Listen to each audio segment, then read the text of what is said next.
Hi, Carol here, and I am going to give you 3 law school survival tips. The first tip I have for you is keep an open mind.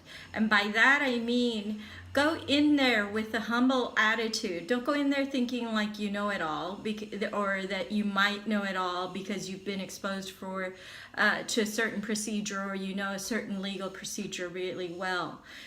Because what's going to end up happening is you could end up missing some of the bigger, more important points, the principles of the law. And really that's what you're there for, is to learn the principles behind all of the laws that exist today. The second part of keeping an open mind that I want to tell you about is respect your professors. And respect their time there, because even though they're getting paid to present material to you, there really are a gazillion things they could be doing with your time.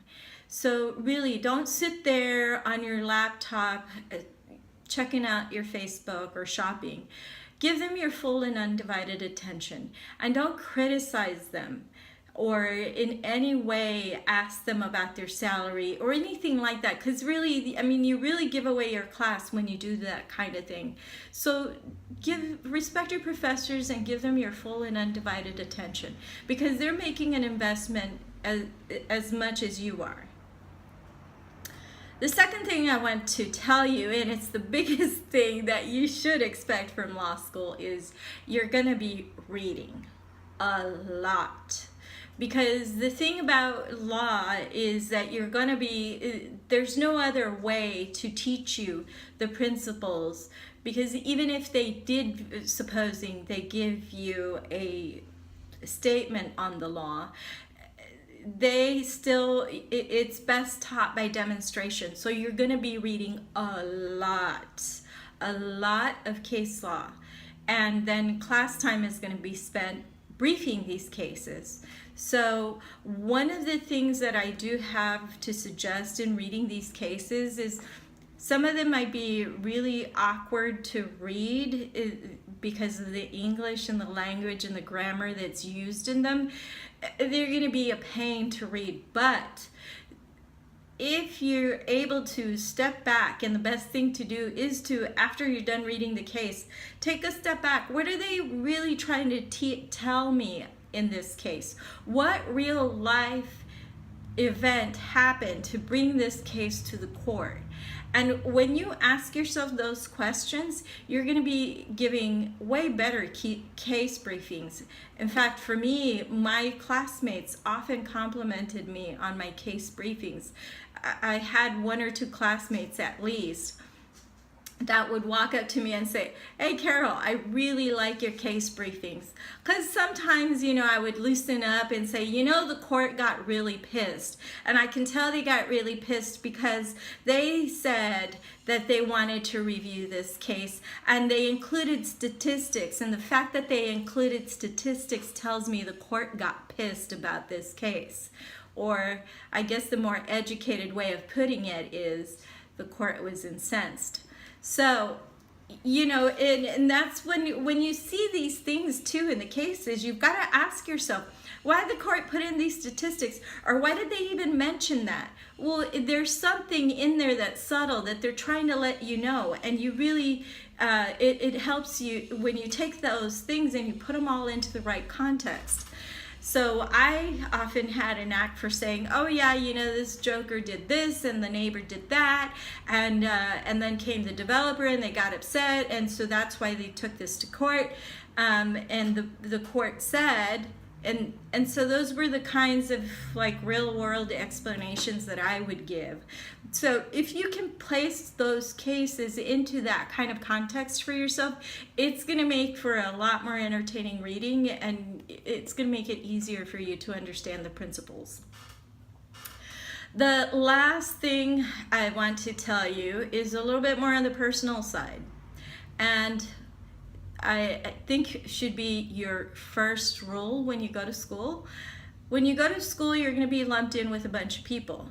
And you're going to be going with them. You're going to be like family, because you likely will be with the same group of people for 4 years or 3 years, whatever your program ends up being. And so what I want to tell you is avoid any romantic involvement with anyone.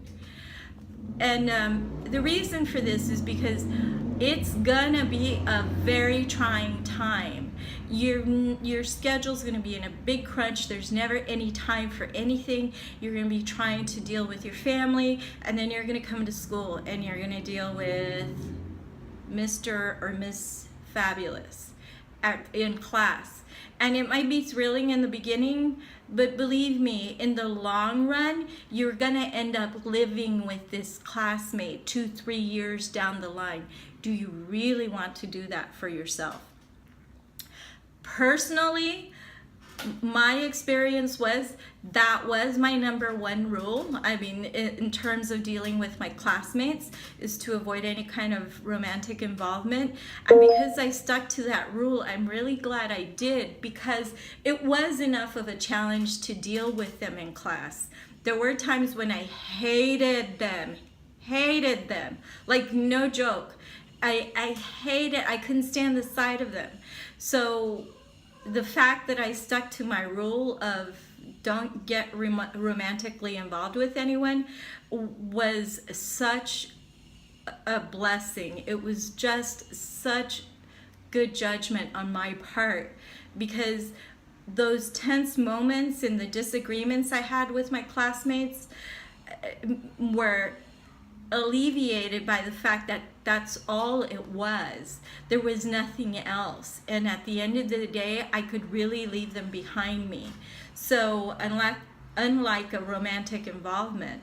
So really, and seriously, if this is like, if you met your Prince Charming or you're the queen of your heart in law school, that same person will be there 4 years from now. So you really should wait and keep it that way, because not only that, you're going to experience a lot of growth, and you may not be the same person going in as the one coming out. So you really should just stay away from any kind of romantic involvement, because it's going to make your time in class remarkably easier if you do it that way. I know, like I said, I had issues with classmates without that, and it just made it so much better, so that, you know, the next time I showed up for class, I would love them to death. And it really just kept things kind of nice and easy and flowing for the mechanics of the class.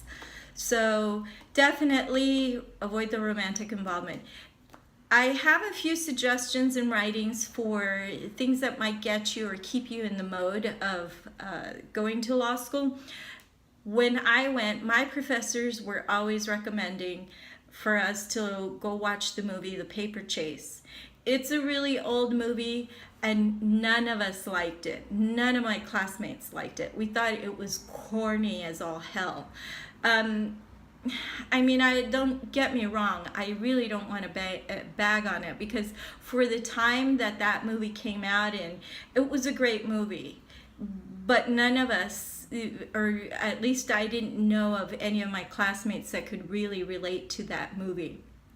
But it is about law school, and it is about romantic involvement. So it does have that love, that underlying storyline of romantic involvement. So, but the one movie that we all loved to death was My Cousin Vinny. And, you know, and the thing is, My Cousin Vinny does have some real world things that really do apply in the law. And not only that, I mean, it is funny. So I definitely recommend My Cousin Vinny. It was like our theme movie in my class. As far as writings, I do have a few audiobooks that you can actually listen to while you're on your daily commute. There's The Oldie But the Goodie, 1L by Scott Turow, and I'll put a listing of these in the comments section or the information section of this video. So that is an old one, 1L by Scott Turow. The second one is Letters to a Young Lawyer. It's by Alan M. Dershowitz. And once in a while, you'll see Mr. Dershowitz be a legal commentator on some of the major networks. The last one is The Majesty of the Law by Sandra Day O'Connor, and I really enjoyed that audiobook because she really put a lot of she writes a lot of the history of the case law and the decisions of the Supreme Court and the mechanics of how that law was published, and it gets pretty interesting. I mean, she tells how in the early days there really was no consistent manner of publishing the Supreme Court cases. Sometimes the reporters, or the, as we call the case books, right? They came out sporadically, if at all, sometimes, and so it kind of got hard to really track some of the Supreme Court case law in some cases. So anyway, I've got those for you. In the meantime, good luck. One last thing for books, I actually have this. It's a law school survival kit, and it's by Jeff Adachi, and it actually says it's written by a Barbary professor and author. So that's the last one, and I found it to be a really easy 1 to 3 reference for some of the legal principles that we went over in class. So you might want to at least give it a good look. Last thing, if I said something you liked, or if this video was helpful, please subscribe down below. And if there's anything you'd like to see covered in this series of videos, or if you have any questions about anything, please leave it in the comments. Or if you even have feedback, please leave it in the comments. And if you just like this video, then please like. Thanks. Cheers. Until next time.